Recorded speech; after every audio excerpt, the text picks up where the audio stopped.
শুনানি শেষে সাংবাদিকদের চিফ প্রসিকিউটর, আয়নাঘরে টাইম বোমা, তদন্তকারীদের হত্যার চেষ্টা। গাজাবাসীর সমর্থনে সোমবার রাজপথে নামার আহ্বান সার্জিসের। বিএনপি নেতাদের বক্তব্যে মৌলবাদ শব্দ নিয়ে আপত্তি হেফাজতের। জানাবো আওয়ামী লীগ সমর্থক ৭০ আইনজীবী কারাগারে।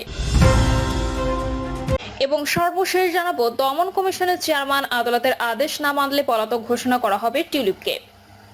শুনছিলেন সংবাদ শিরোনাম, এবারে বিস্তারিত। শুনানি শেষে সাংবাদিকদের চিফ প্রসিকিউটর, আয়নাঘরে টাইম বোমা, তদন্তকারীদের হত্যার চেষ্টা। আয়নাঘরে যারা তদন্ত করতে গেছেন তাদের টাইম বোমা রেখে হত্যা করার চেষ্টা করা হয়েছে বলে জানিয়েছেন আন্তর্জাতিক অপরাধ ট্রাইব্যুনালের চিফ প্রসিকিউটর মোহাম্মদ তাজুল ইসলাম। দুপুরে ট্রাইব্যুনালে শুনানি শেষে সাংবাদিকদের তিনি একথা জানান। আয়নাঘরে তদন্ত কাজের সময় তিনিও সেখানে উপস্থিত ছিলেন বলেও জানান। ট্রাইব্যুনালের তদন্ত সংস্থা গুমের মামলাগুলো তদন্ত করছে জানিয়ে চিফ প্রসিকিউটর বলেন, তদন্ত কর্মকর্তারা 3টি আয়নাঘর খুঁজে পেয়েছেন ও তদন্ত করেছেন।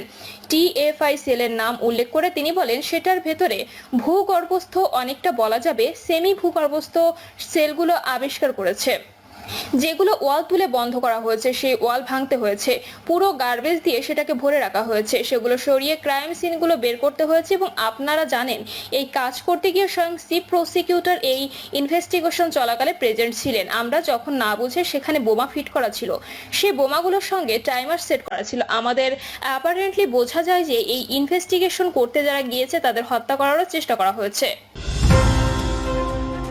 গাজাবাসীর সমর্থনে সোমবার রাজপথে নামার আহ্বান সার্জিসের। ফিলিস্তিনের গাজায় ইসরায়েলি বর্বরতার প্রতিবাদে বিশ্বব্যাপী গাজাবাসীর হরতাল পালনের অনুরোধে বাংলাদেশিদের ঐক্যবদ্ধভাবে সাড়া দেওয়ার আহ্বান জানিয়েছেন জাতীয় নাগরিক পার্টির উত্তরাঞ্চল মুখ্য সংগঠক সার্জিস আলম।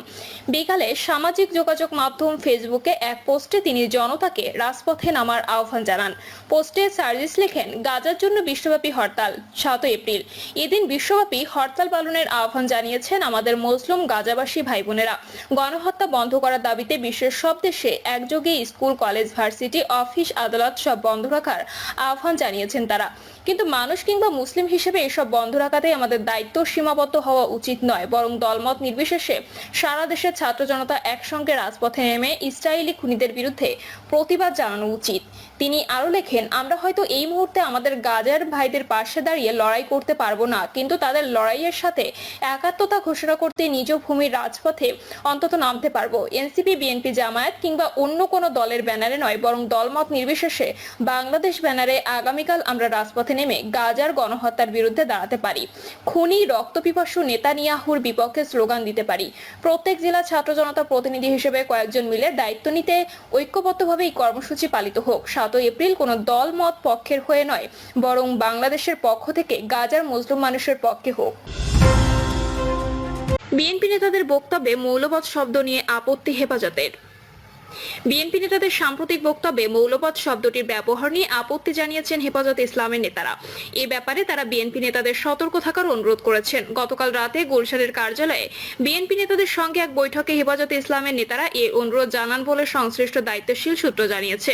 রাত 8টার দিকে গুলশানে বিএনপি চেয়ারপারসনের কার্যালয়ে এই বৈঠক হয়।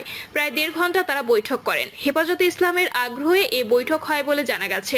বৈঠক সংশ্লিষ্ট সূত্রে জানা গেছে, হেফাজতে ইসলামের নেতারা সংগঠনের নেতাকর্মীদের বিরুদ্ধে অতীতের মামলা, মোকদ্দমার সংবিধানের সংস্কার সহ সাম্প্রতিক কিছু বিষয় নিয়ে বিএনপি নেতাদের সঙ্গে মত বিনিময় করেন। ওই সূত্র জানিয়েছে, বৈঠকে মৌলবাদের উত্থান সম্পর্কিত বিএনপি নেতাদের সাম্প্রতিক বক্তব্য নিয়ে আপত্তি জানান হেফাজত ইসলামের নেতারা। তারা বিএনপি নেতাদের কাছ থেকে এ ধরনের বক্তব্য আশা করেনি বলে উল্লেখ করেন। তাদের ভাষ্য, বিএনপি জঙ্গিবাদের বিরুদ্ধে বলতে পারে, এতে তাদের কোনো আপত্তি নেই। এ পর্যায়ে বিএনপির পক্ষ থেকে বলা হয়, তারা মৌলবাদী বলতে জামায়াত ইসলামীকে বুঝিয়েছেন। এ সময় হেফাজতের নেতারা বলেন, এতে শুধু জামায়াত নয়, সব ইসলামপন্থীদের আঘাত করা হচ্ছে। জানা গেছে, মত বিনিময়ে বিএনপি নেতারা আগামী ডিসেম্বরে জাতীয় সংসদ নির্বাচন অনুষ্ঠানে হেফাজতে ইসলামের সমর্থন চান।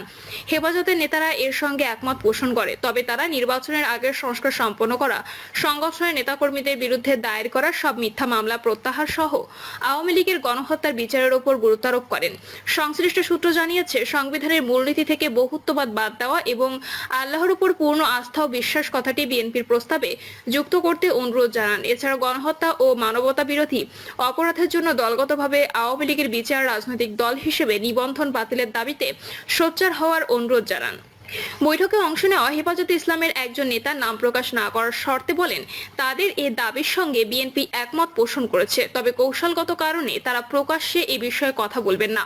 বৈঠক শেষে হেফাজতের মহাসচিব মাওলানা সাজেদুর রহমান বলেন, মূলত মত বিনিময় হয়েছে আমাদের বিরুদ্ধে করা মিথ্যা মামলা দিয়ে। বিগত সময়ে আমাদের লোকজনকে হত্যা করা হলো, অথচ উল্টো মামলা দিয়ে আমাদেরই জেলে নেওয়া হয়েছে। সে মামলা এখনো প্রত্যাহার করা হয়নি। আবার আমরা যে মামলা করেছি সেগুলোরও কোনো দৃশ্যমান কার্যকারিতা নেই। এ ব্যাপারে বিএনপির সহযোগিতা চেয়েছি আমরা। হেফাজতের সঙ্গে বৈঠক শেষে বিএনপির স্থায়ী কমিটির সদস্য সালাউদ্দিন আহমেদ সাংবাদিকদের সঙ্গে কথা বলেন। তিনি বলেন, বিএনপি জেরালো দাবি প্রধান উপদেষ্টা অধ্যাপক মোহাম্মদ ইউনূস খুব দ্রুত নির্বাচনের রোডম্যাপ দেবেন, যাতে আগামী নির্বাচনের মধ্যে জাতীয় সংসদ নির্বাচন করা যায়। সেই দাবির সঙ্গে হেফাজতে ইসলাম বাংলাদেশ একমত হয়েছে। আওয়ামী লীগ সমর্থক ৭০ আইনজীবী কারাগারে। সরকার বিরোধী আন্দোলনের সময় আইনজীবীদের মারধর ও হত্যা চেষ্টার মামলায় আওয়ামী লীগ সমর্থক ৭০ জন আইনজীবীকে কারাগারে পাঠানোর আদেশ দিয়েছেন আদালত। আর ঢাকা আইনজীবী সমিতির সাবেক সভাপতি আবু সাইদ সাগর ও ৯ জন নারী আইনজীবীকে জামিন দেওয়া হয়েছে। ঢাকা মহানগর দায়রা জজ মোহাম্মদ জাকির হোসেন এই আদেশ দেন। এ তথ্য নিশ্চিত করেছেন ঢাকা আইনজীবী সমিতির অ্যাড হক কমিটির সভাপতি ও বাদীপক্ষের আইনজীবী খোরশেদ আলম মিয়া। আদালত সূত্রে জানা গেছে, আওয়ামী লীগ সমর্থক ৮০ জন আইনজীবী আজ আদালতে আত্মসমর্পণ করে জামিনের আবেদন করেন। আসামি পক্ষ থেকে বলা হয়, তারা উচ্চ আদালত থেকে জামিন নিয়েছেন, জামিন দিলে পলাতক হবেন না। রাষ্ট্রপক্ষ থেকে জামিন আবেদনের বিরোধিতা করা হয়। আসামিদের জামিন আবেদন নাকচ করে ৭০ জনকে কারাগারে পাঠানোর আদেশ দেন আদালত। অন্যদিকে জামিন পেয়েছে ঢাকা আইনজীবী সমিতির সাবেক সভাপতি আবু সাইদ সাগর ও ৯ জন নারী আইনজীবী। বৈষম্য বিরোধী আন্দোলনের সময় ঢাকা আইনজীবী সমিতির সদস্যদের হামলা, আইনজীবীদের চেম্বার ভাঙচুর ও হত্যা চেষ্টার অভিযোগে আওয়ামী লীগপন্থী ১৪৪ জন আইনজীবীর বিরুদ্ধে মামলা হয়।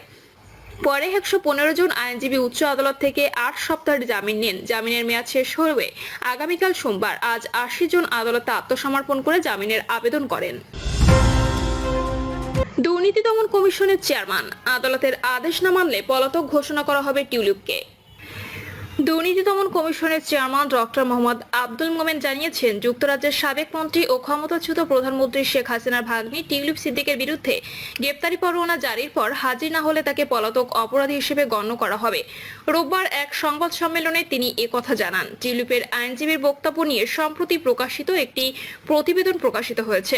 সেই প্রতিবেদনের বিষয়ে দুদক চেয়ারম্যান বলেন, যে কোনো অভিযুক্তের পক্ষে আইনগত প্রতিনিধিত্ব একটি আদর্শ চর্চা হলেও দুর্নীতির অভিযোগ আপোষযোগ্য নয় এবং এটা আইনি প্রক্রিয়ার মাধ্যমে সমাধান করতে হবে। তিনি আরো বলেন, চিঠি বিনিময় কখনো আদালতের প্রক্রিয়ার বিকল্প হতে পারে না। সম্প্রতি স্কাই নিউজকে টিউলিপ সিদ্দিক জানান, তার বিরুদ্ধে কোনো অভিযোগ সম্পর্কে তিনি অবগত নন। তিনি আরো দাবি করেন, দুদকের কেউ তার